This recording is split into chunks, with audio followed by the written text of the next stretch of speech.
কাছাড়ি জেলায় মাতৃভাষা প্রেমী বাঙালিরা সরকারি শিক্ষা ও কর্মে বাংলা ভাষা প্রতিষ্ঠার দাবিতে 1961 সালের 19 মে প্রতিবাদে শিলচর রেল স্টেশনে সত্যাগ্রহ পালন করেছিলেন। পুলিশ শান্তিপূর্ণ সত্যাগ্রহীদের ওপর নির্বিচারে গুলি চালায় এবং প্রাণ হারান 11 জন বঙ্গ সন্তান। মাতৃভাষার অধিকার প্রতিষ্ঠায় রক্ত ঝরিয়ে শহীদ হয়েছিল 11টি তাজা প্রাণ। 52র উত্তরাধিকার বহন করে বরাক উপত্যকায় বাঙালি রচনা করেছে আরেক সূর্যের ইতিহাস। 19 মের ভাষা শহীদদের মাতৃভাষা মর্যাদা প্রতিষ্ঠার স্বপ্ন আজও অধরা।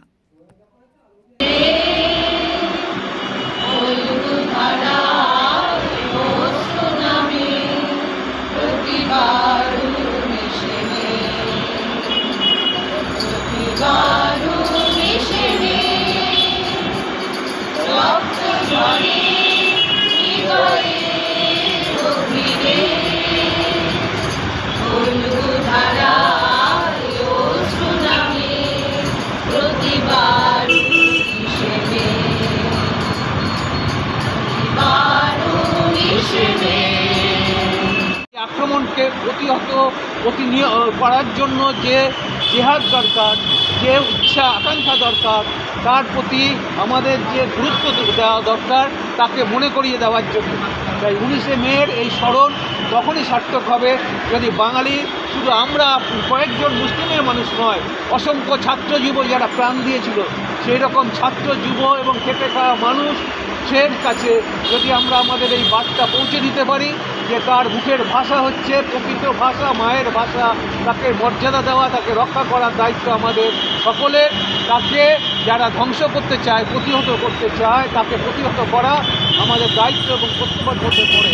তাই 21 ফেব্রুয়ারি স্মরণ মঞ্চ আজ যে 30 বছর, 3 দশকের বেশি সময় ধরে এই কাজই আমরা নবরাগপুরের বুকে করে চলেছি, যাতে আরও বেশি মানুষকে আমরা আকর্ষিত করতে পারি। মানুষের এই অধিকার শুধুমাত্র আমরা কয়েকজন মিলে আটকাতে পারবো না, যতক্ষণ পর্যন্ত না লক্ষ কোটি মানুষকে আমরা সমাবেত করতে পারি।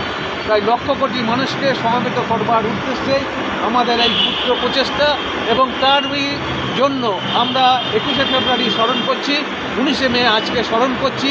কাছাড়ের ভাষা শহীদদের প্রতি আমরা শ্রদ্ধার্ঘ্য নিবেদন করছি। আসুন আগামী দিনেও এই সে ভাষা শহীদদের আন্দোলন, সেই সময় যে আন্দোলন হয়েছিল সেই আন্দোলনকে বাঁচিয়ে রাখার জন্য নবরাগপুর পথের দাবি তারা প্রতি বছরই এই কর্মসূচি পালন করে, এবং এই ভাষা শহীদদের 21 ফেব্রুয়ারি 19 মে আমরা নবরাগপুরে প্রতি বছর পৌরসভার কৃষ্টি অডিটোরিয়ামের সামনে তাদেরকে শ্রদ্ধা জানানো হয়। এটা একটা ভালো উদ্যোগ, কারণ আমাদের অতীতটা, বাংলা ভাষার অতীতটার সম্বন্ধে যদি আমরা অবগত না হই, এই ভাষাকে এস্টাবলিশ করতে গিয়ে কত মানুষের মৃত্যু হয়েছিল, এটা নবপ্রজন্মের জানা উচিত। তাই জন্য পথের দাবির এই কর্মসূচিতে আমরা সবাই সামিল।